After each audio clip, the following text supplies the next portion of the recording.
Good evening. Welcome into the Irish NFL show. We are live across Ireland, across the UK, across the world. Thursday night football tonight. Biggest game of the season, the Jaguars against the Bengals. Very excited. But more importantly than that, we're delighted to be joined by Michael Lombardi from the GM Shuffle podcast. Great articles in the Daily Coach as well, Daily, and just returning to the show again. First time we're coming on to the show live. We're going to bring him straight on here. Michael. Yes, very sir. warm welcome back to the Irish NFL show and Sláinte on this lovely Thursday evening. Thank you. It's good to be here. I appreciate it. You guys are up late, man. I couldn't do what you guys do. I would have to just watch it the next day. After it gets past 11 o'clock, it's way past my bedtime. So you're doing good. You guys are good. You must have some good drinks over there. It's not easy, Michael. I'll tell you what. How are you enjoying the season so far? It's hard to believe we're going into week 4 here, Michael. It's hard to believe. I love it. I think it's great. I mean, look, we're learning a lot. Justin Herbert's a great player. We see that.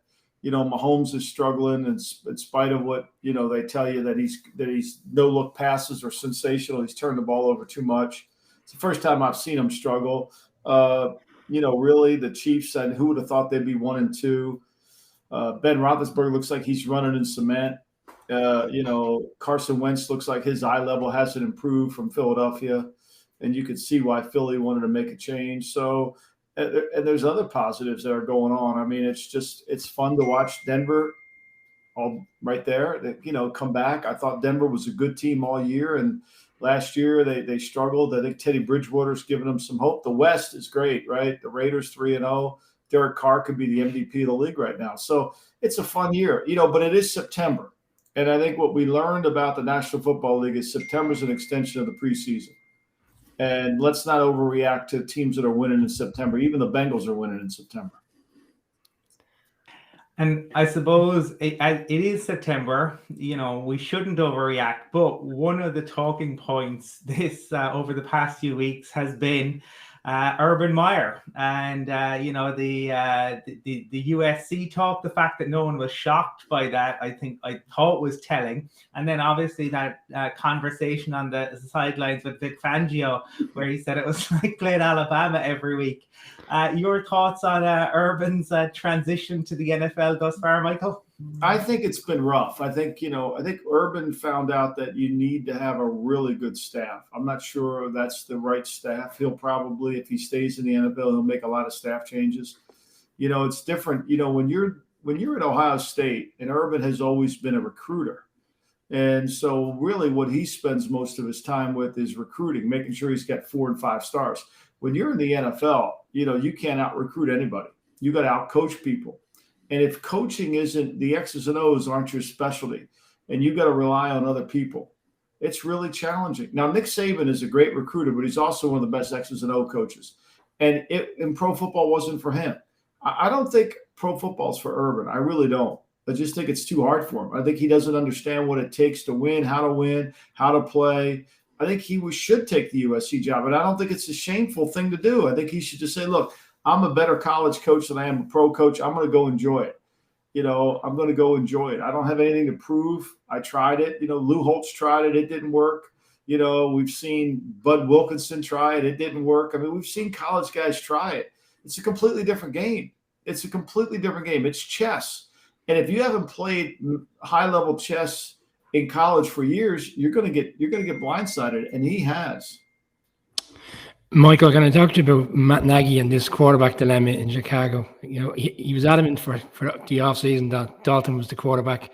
Kind of fell into the situation last week where he had to start Fields, nine sacks in the game.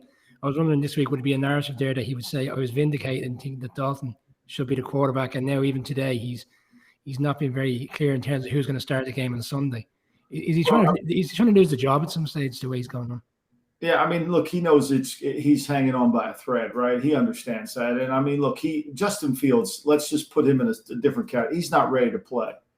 He's not ready to be a starting quarterback on a team. There's just no way. Either is Trey Lance, probably Zach Wilson and Trevor Lawrence aren't either. And, Mac Jones is, but he isn't.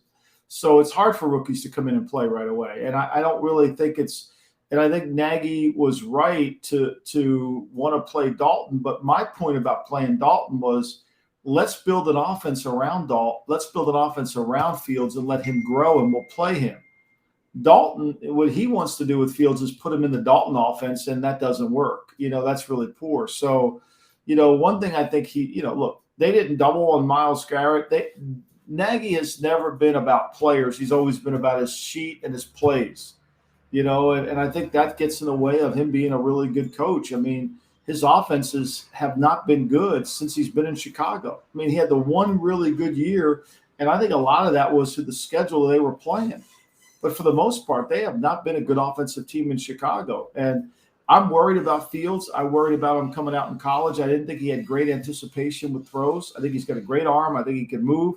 But I think what these RPO quarterbacks from our college game, they hold the ball a little too long. And it takes them a while to understand how they need to get rid of the football before the receivers in their break.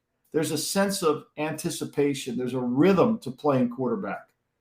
And it's like a boxer. You've got to have a really good sense of it. Yeah, I mean, Michael, sometimes the hype isn't real and they're not ready for primetime players, if you like. I mean, Justin Fields, they're net 1 yard if you took his passing yards and deducted the sacks, which is not a stat that anybody's going to be proud with. But it seems to me like, we get past week one and we get past all the ridiculous overreactions that occur in week one. Like Green Bay certainly doesn't look in the same amount of trouble they might have looked after that Saints game, for example. But there are a few signs this year which have always flattered to deceive.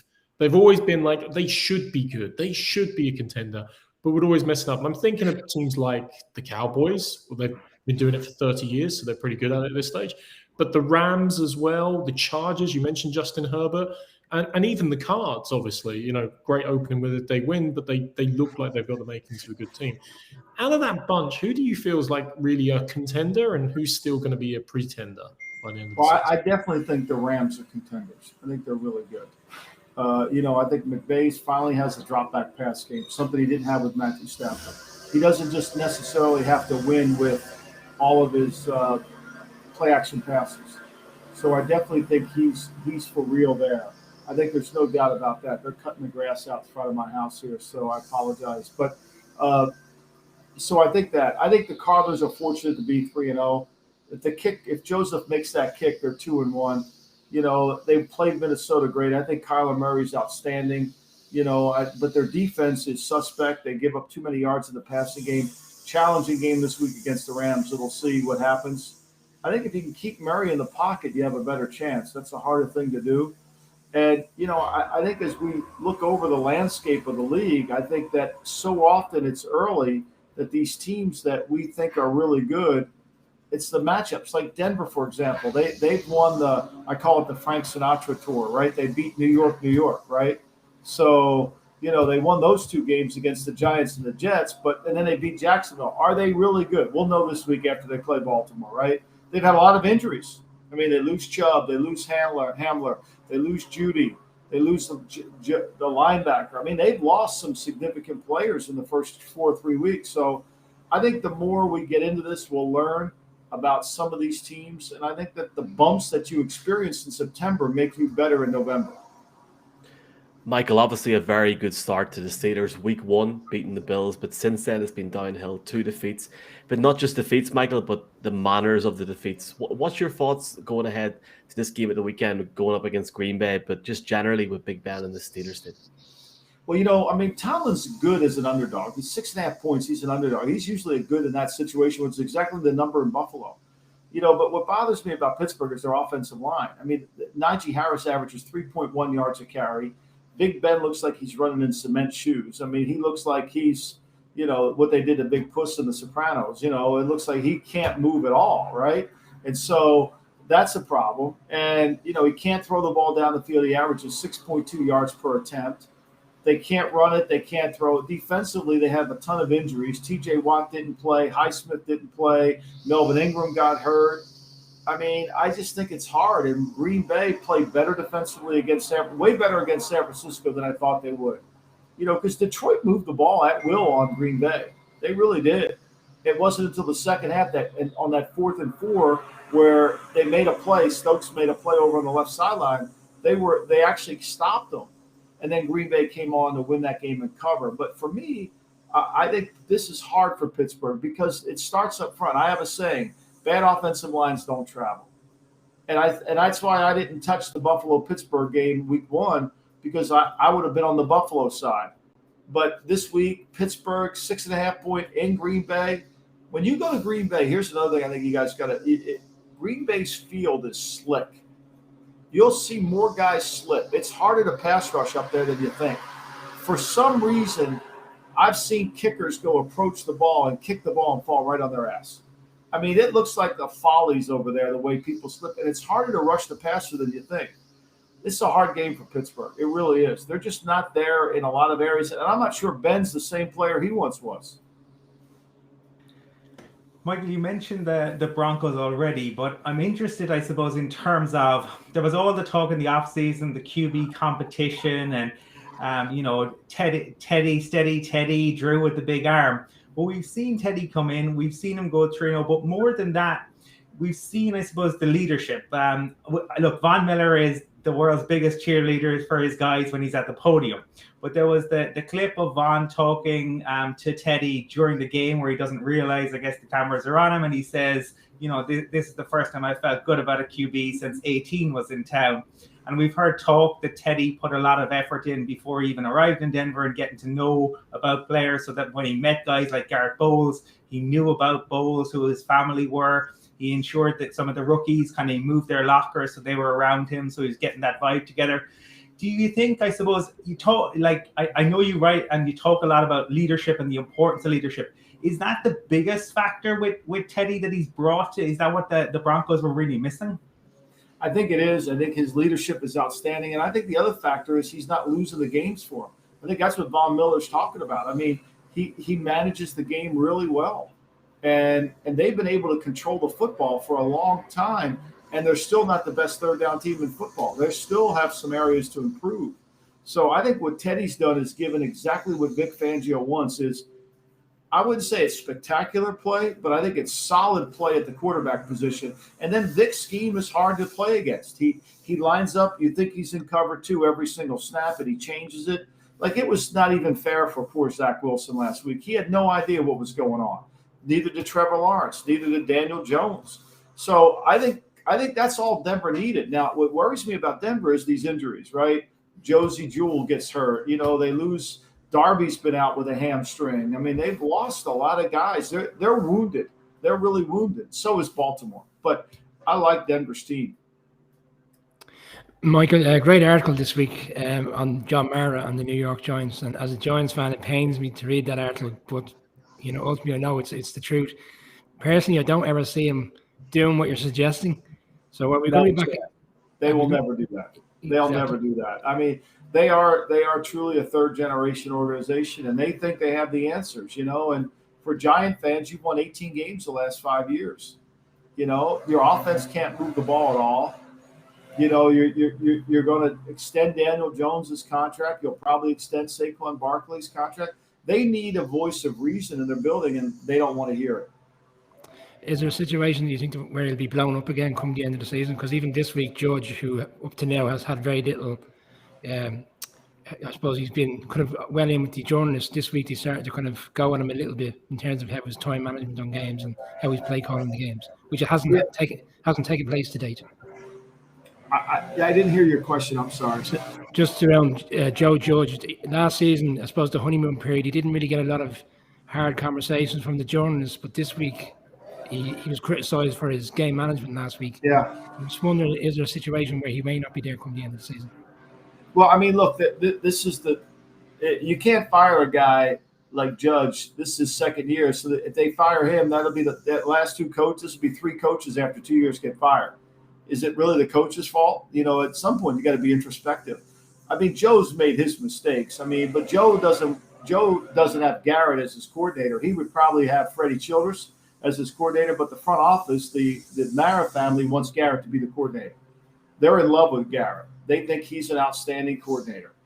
I don't see it. They do. We have difference of opinion. Life goes on. But, I think that's where – and then Joe makes his own mistakes, challenging things he shouldn't challenge, calling timeouts when he shouldn't call timeout.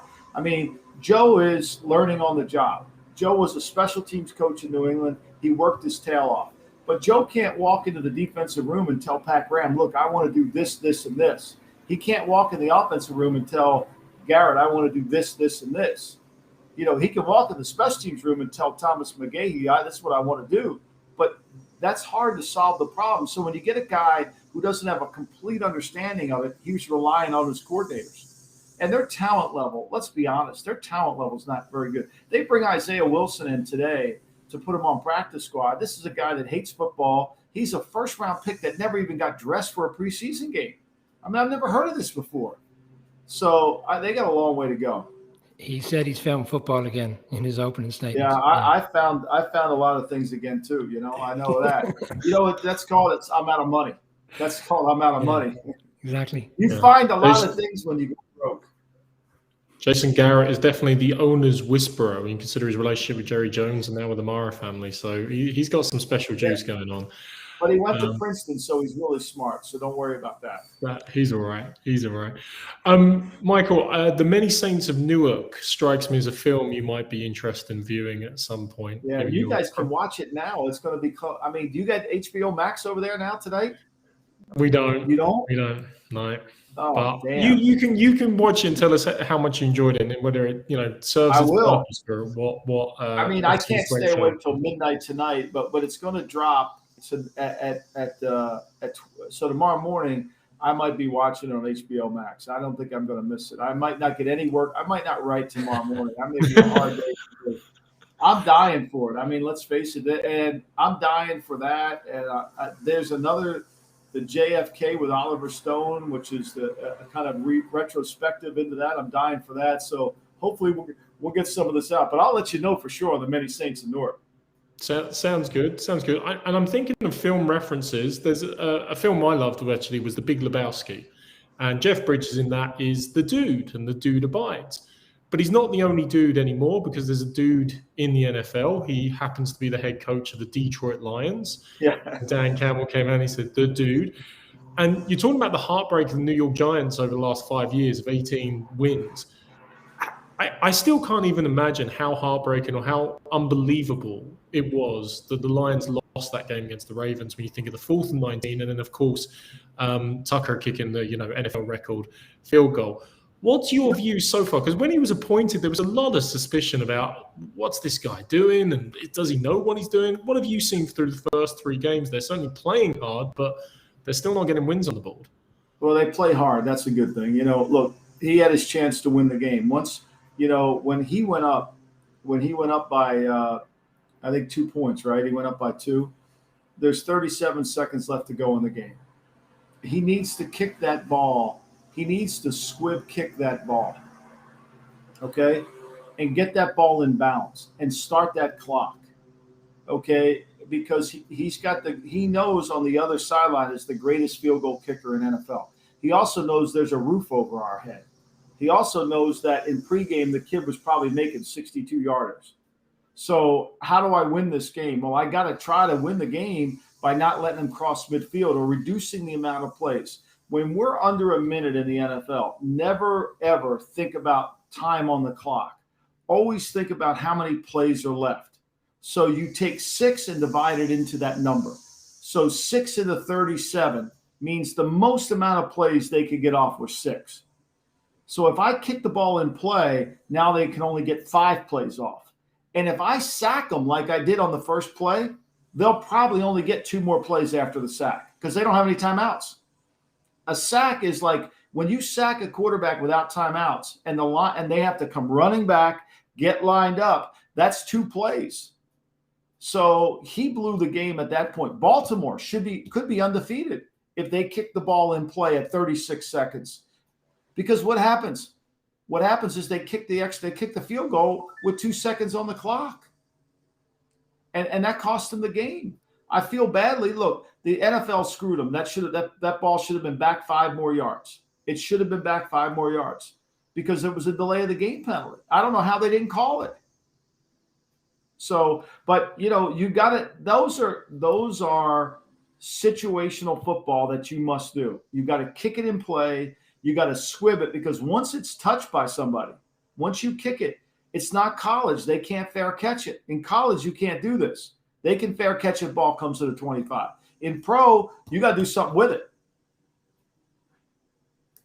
Yes, sir. Michael, have you got time for one quick round, or do you have to bounce? Yeah, let's do one more. Yeah, let's do it, man. Look, Brady Belichick Sunday. It's a graveyard shift here. We'll be up to 5 a.m. watching it. Is it worth the hype after seeing the Patriots last week, Michael? I'm only joking, but obviously a massive game on Sunday. Well, I think it will be the fanfare. I mean, for Tom to come back to the place that he created a dynasty is certainly worth seeing, and it'll be emotional. I mean, there will be it's not going to be he traded on us. I mean, he's coming back, and I think he went to Tampa for different reasons than the most of the media make us out to be.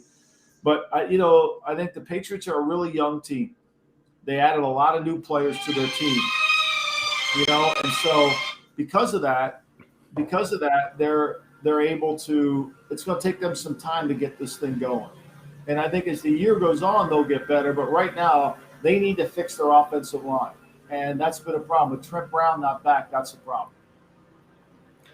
Michael, one team that's probably surprised people is the Raiders. There was all the talk in the draft and people not understanding what they were doing, and they brought in Gus Bradley, and then they made moves on the offensive line, and the Casey Hayward signing kind of flew under the radar. Do you think the Raiders are for real this year?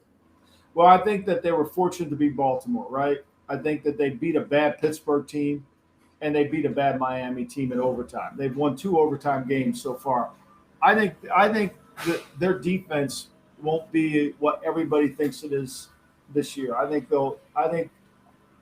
water will seek its level with their defense. I don't think their defense is going to be able to do the things. And I think this week against Herbert, if Norton at right tackle can block Crosby, and then they better help him. If they have time, they will throw the ball on the Raiders. I mean, Miami had them beat. I thought it was pass interference on Will Fuller. Miami should have won that game. They've been very fortunate. That luck runs out at some point.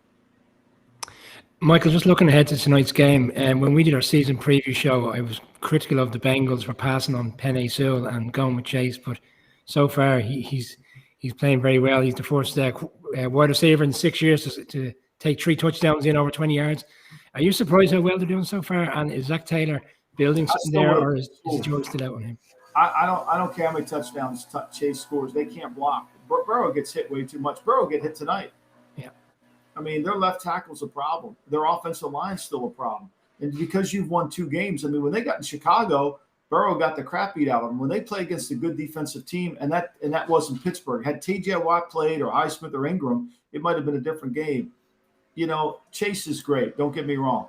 But as I learned from Coach Walsh, you don't fix the wide receiver position until every other position is perfect. And I don't think the Bengals are perfect at other positions. And Michael, I mean, look, focusing on tonight's game as well, like it's the Jags versus the Bengals. I mean, it almost describes Thursday night football in some respects. It is a typical Thursday night football game. But I mean, can you give us the only thing I can cling to is like Jamal Agnew now, 200 yards, touchdowns, returns. Obviously, the kick 6 return last week, 109 yards, mirroring Antonio Cromartie and Cordarrelle Patterson for the longest ever plays in the NFL. I mean, that could be exciting to watch. He's booked his ticket to the Pro Bowl as a returner already. But is there anything else that you can get us excited about? Saying, hey guys, stay up till 1:30 in the morning to watch this game. I mean, it's the NFL, it's football, and anything can happen. And I think watching Trevor Lawrence, I think it's going to be worth it. There are always going to be good games, and seeing the Bengals are good on defense now. The Bengals have a hard time running the ball on the Bengals. So I think it's another opportunity, especially if you guys want to bet. You got to study the teams before you bet on them. So it's really about protecting your wallet by staying awake. Shout out to our partners at Matchbook. Michael, look, it's always we always appreciate you taking the time to speak to us. Never mind during the season as well and live. Thanks a million for taking the time to chat to us, folks. Check out the Daily Coach as well. And Michael, we will chat again soon. Enjoy the games tonight. Enjoy the London games next week as well. I'll let you know how many Saints are. Thank you guys so much. Appreciate you. All the best. Thanks, Michael. Cheers. Michael Lombardi. Michael, thank you very much for coming on, man, especially live before the biggest game of the season. I've got breaking news. One headlining Super Bowl halftime show. Do you want to hear who's playing it? Have you seen it? Don't say it. Have you seen it? No. Right. Oh my God, this is great. Colin, guess. Go. Who is it? I've got to go U2. Brian. God. No, come on, pass. He doesn't remember any bands after Daniel, 89 you mean anyway. say Daniel O'Donnell, say Nathan Carter, The say Fury, someone like the Furies. Oh, Jesus Christ. Taylor Swift, Michael. Dr. Dre, Eminem, Snoop Dogg, Mary J. Blige, and Kendrick Lamar. Boys, I know this is a football show, but Absolutely buzzing for that.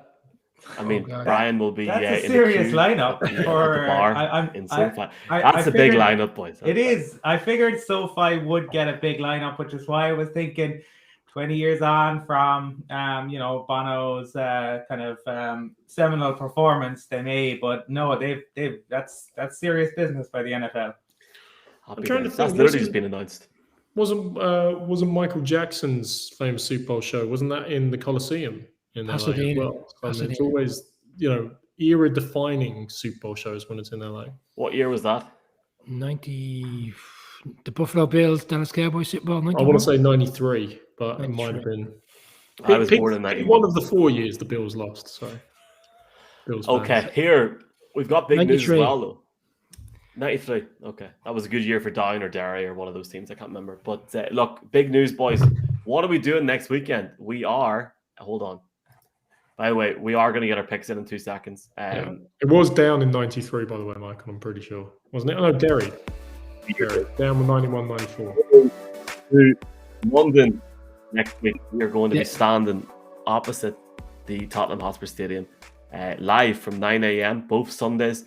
Just on the roof, it's on a rooftop opposite Tottenham Hotspur Stadium. So hopefully we'll get a decent view of the stadium. But lads, delighted to be going to London next week, obviously to the games, but never mind actually having the chance to do the show live on the Sunday column. I'd say you're a happy man and looking forward to this awesome opportunity.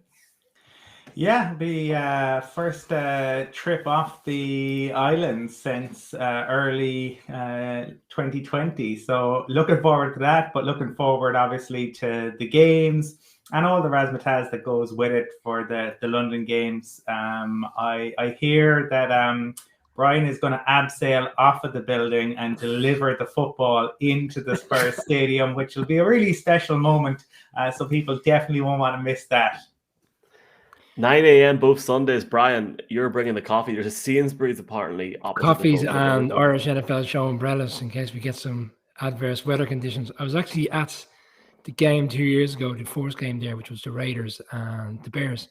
And fantastic game and fantastic stadium. And it's well worth taking time out to go to an NFL game in that stadium because it's just conditioned perfectly for all fans. It's going to be a great day. And if there is adverse weather, apparently we're inside beside a view of the stadium. I don't know what's going on. Come back to me next week on that. Mark, you're joining us week 2, potentially week 1. You're joining us for the good game, one would argue. That's the plan, Michael. Both of them be great games. Look, it's Tottenham Hotspur Stadium, so whatever happens with the NFL games, it will surely be a better product than the football team that allegedly plays football there put on most Saturdays. So it will definitely be an uplift from what people usually see in that stadium, regardless. Wow. Harry scored a hat-trick there tonight. I mean, come on. I mean, that's what I seen the game. There's about 15 people at it. There'll be more people at the games next week. I'm just going to block Mark's face out here now because it's fitted. Brian, what's the crack with our partners at Matchbook? Obviously, code Irish NFL show. We've heard some of the picks towards this weekend. What's the current sort of odds that you've seen yourself, or maybe current trends? Before I get into what Matchbook have presented to us, I have to commend you, Michael, because you got 14 out of 16 games correct last weekend. So having not done a Monday night show, I think it would be unfair to go without mentioning that the only 2 games that let you down was Sunday night football and Monday night football. So fair play to you. That's some feat. You're still level. I had originally picked the Cowboys, Brian, and I really appreciate that. And I picked the Eagles for the crack on Monday. But yeah, thank you, 49ers. Thanks a million for that. Appreciate that. In terms of the money this week, Matchbook updated us this morning. Best back team this week, you won't like to hear this, it's the Ravens. The Ravens have received considerable amount of money. And in fact, they recognise that the guys who are backing the Broncos for the first 3 weeks have now started backing the Ravens. So they've obviously seen enough to put their money elsewhere. There's a lot of money for the Bucks. A lot of money for the Bucks going into the Patriots. They fancy to cover the 6.5 spread. And this probably won't come as a surprise. The team that's had the least amount of money is the Steelers going into Green Bay. Have you, and don't worry if you haven't got it. Have you got the handicap for the Steelers there, like in terms of how much they might lose by on Sunday against the Packers? I believe the handicap at the moment is 7 points. Packers are 7 points. Michael Lombardi was getting 6.5 in the US, wasn't he? Yeah. A matchbook. Matchbook.com will look after this. Can somebody contact the ECB and maybe get involved? Yeah. Irish NFL show code for a bonus both in sterling and in euros, depending on where you live. Massive thanks to our partners at Matchbook for the continual support. Before we get our picks tonight, we are in Navan this weekend in County Meath. And I'm excited, boys. We're going sort of halfway, so we're actually doing this fairly now. So hopefully it'll be a good show. Column Technology Cafe in Navan, and we're giving a jersey away this weekend. Yeah, grew up with nightmares thought everyone from Meath was about 6'6", watching them beat Cork to smithereens in the early 90s in football. They just seemed to be giants. They could probably play linebacker in the NFL. But yeah, looking forward. First show in front of a live in-person audience. I don't know if we're going to add a laughter track to it or not. We'll have to wait and see about that. But it should be a good one. And yes, the competition for the jersey is open until Monday evening. Monday evening, around 10 p.m. We'll see what happens.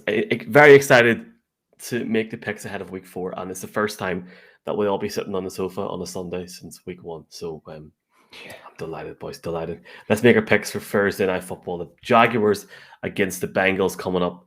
Excited for this game, boys, tonight. I'm presuming we're all staying up. Obviously, the game on Sky Sports NFL in Ireland and the UK.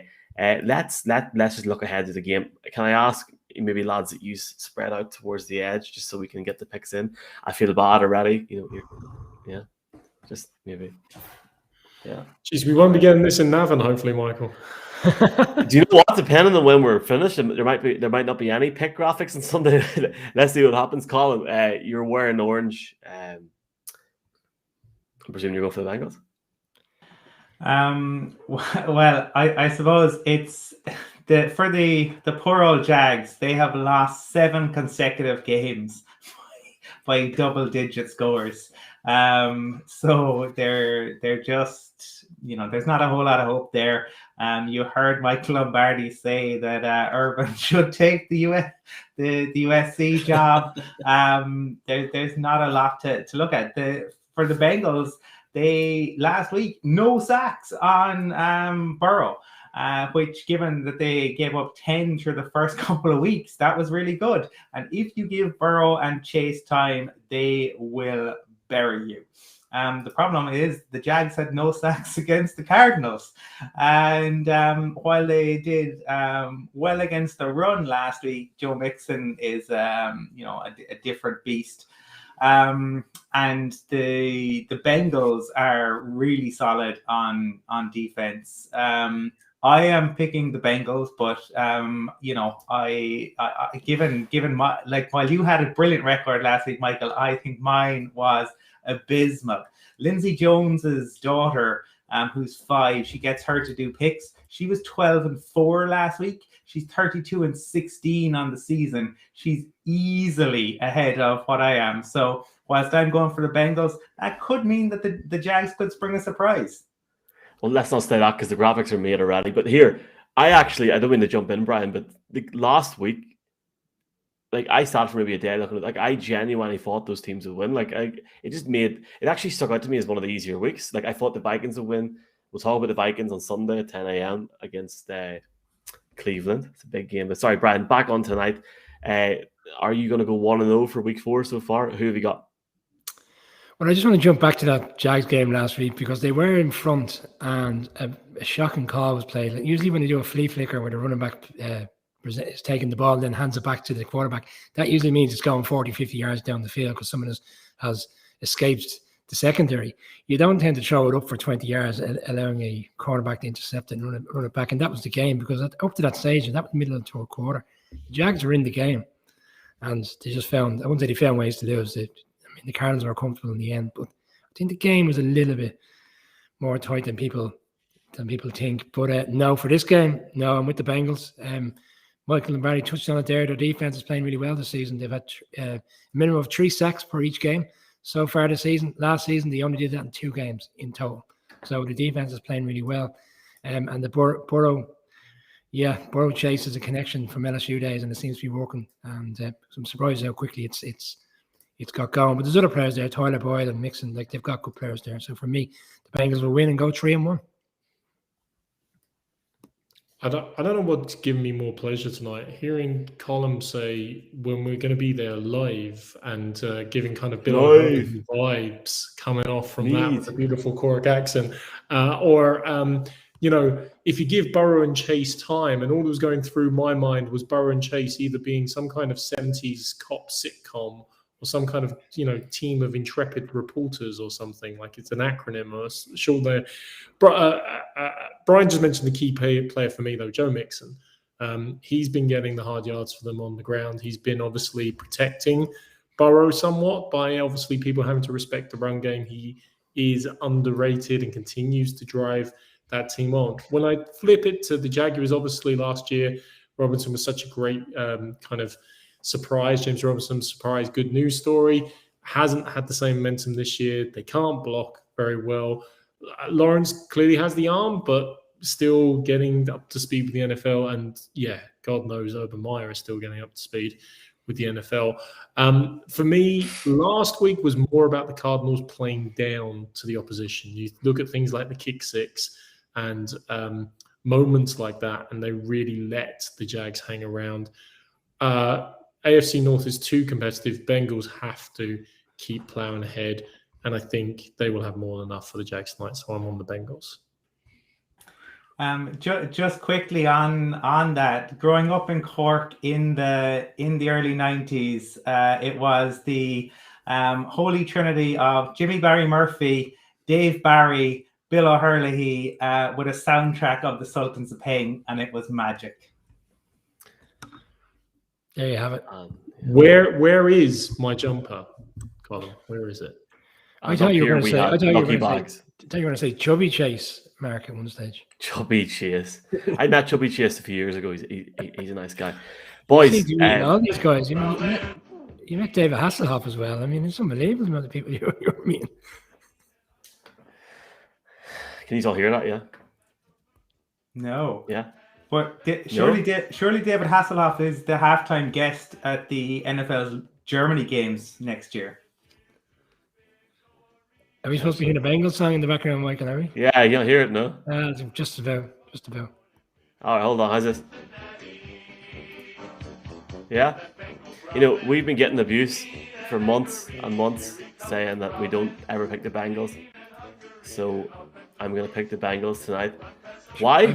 Because, Michael's pick the Bengals. We've had people give out just for not talking about the Bengals. Never mind picking. I want to give a big shout out to Houday UK and Bengals Ireland. I've literally forgot their name, which is great because I'm probably watching right now.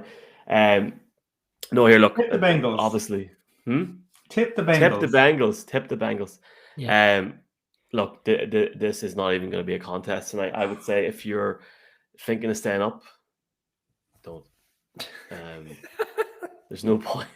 It'll be over in the second quarter. No, seriously, save yourselves for the return of the king. Save yourselves for Sunday Night Football when Tom Brady is going to destroy the New England Patriots. But for Henry Hodgson, that was just a bit of crack. We are encouraging everyone to watch as many NFL games as possible. Absolutely. It's late, Colin. It's late. Pay for Game Pass. Buy the Prodigies. Do it all. Of course, buy Game Pass, etc. No, look, it's a game for me that I'll be recording and getting up at 6:30 in the morning with hopefully flight mode on and be watching it there. But I fully expect the Bengals to win by a lot, to be honest. And I think if the Bengals do win and the Jaguars go 0-4, the American media will start calling for Urban Meyer's head. And in 2 weeks' time in Tottenham, Mark Cockerell is going to ask Urban Meyer if he thinks he should resign at the media after the game. Probably. Because you actually imagine that scenario. Seriously. I'll go up and pat him on the back, Mark. COVID, you're not allowed You to. console him. You console him, Brian. In fairness, actually, guys, because we didn't do a Monday Night Show, I do want to call out, and not only did Michael get the picks right, but I think I bet against the Broncos the week before. So I want to congratulate the Broncos, obviously, on being 3-0. I mean, you're well on the way to a great maybe 3-6 or 4-5 start to the season. So Can't wait for Monday night, Brian. Or sorry, Mark. Can't wait for Monday night. Just keep it coming. If I were you, with your prodigy coming back to New England this Sunday, Michael declared his hand very early on Monday this week by confirming on social. I can't wait for next Monday when we're 4-0.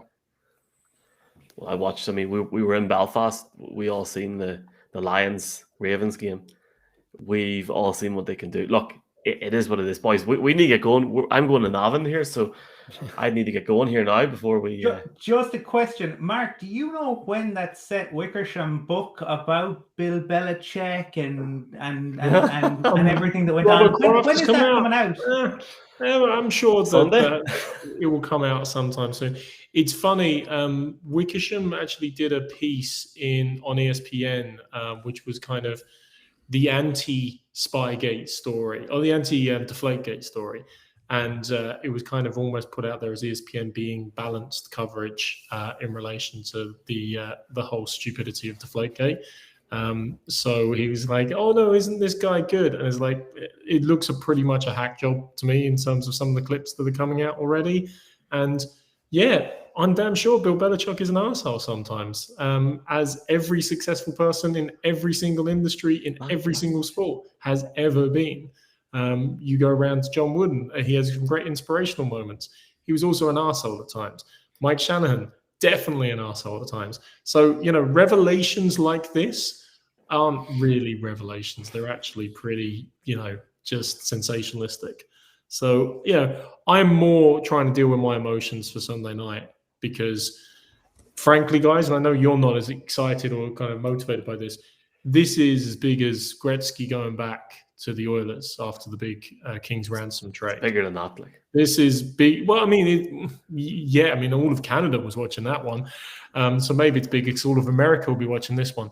There isn't really, I was trying to get parallels in relation to this. Is it Babe Ruth going back to Boston after going to the heated Yankees and win a few World Series? Like, it is that monumental. There is no comparison. He's going to break, barring injury, the all-time yardage record, of course, in the same game. Like I called out in the season preview, just how the NFL had drafted up the schedule intentionally in that regard. It is like the ex-wife is coming back, but by the way, she's coming back showing off a hotter boyfriend who's 20 years younger, and she's got the pet dog who now hates you, that's Gronk, as well at the same time. I'm fascinated to see how the Patriots fans will react, because will they give him the goodbye he never really got a chance to experience, or will it be Bostonian hatred back because he's now not Tommy Boy, he's on the wrong side? So that reaction is going to be fascinating to see. And it is a massive storyline in that regard. He will match, I think, by the way, I'll give you my pick already. He's going to match Brett Favre and Peyton Manning as the only players to have ever beaten all 32 franchises in the NFL. So, if they don't show him some respect, I tell you what, whatever respect I have for that organization is done. Never had any anyway, but imagine not giving Brady respect after ever he's done. Seriously. But I mean, like, it's a fan base. Like, I mean, do you support Brady or do you support the franchise? That's what I'm genuinely fascinated. Boston fans. Have you watched Celtics games? Have you watched Red Sox games? Like, it's different gravy, though, man. It's different gravy. The franchise absolutely respect him in relation. They'll never have another opportunity to do something like that, even at a retirement ceremony. But the Patriots will wait for a retirement ceremony or a jersey ceremony to a season that they're going like, oh. And Michael, sorry, if you want to draw that comparison, how did the Green Bay Packers fans treat Brett Favre? Well, that's different. I would do the Denver Broncos comparison, but you never had anyone this good ever come back to. What about Manning going back to Indianapolis? No, our QBs win Super Bowls and ride off into the sunset, Mark. That's true. You just pick them up after they're broken with Peyton Manning. All right. It is the moment of the NFL season so far. I thought we were already started Sunday show. We are, but it's Thursday night football. I forgot. I heard this at Wembley in 2015, and I was buzzing. I thought it was a Tottenham Hotspur song or something. See you boys on Sunday, yeah? Thanks very much. Absolutely. This Take is care. great. The NFL needs more chance. God bless. It's long and fun.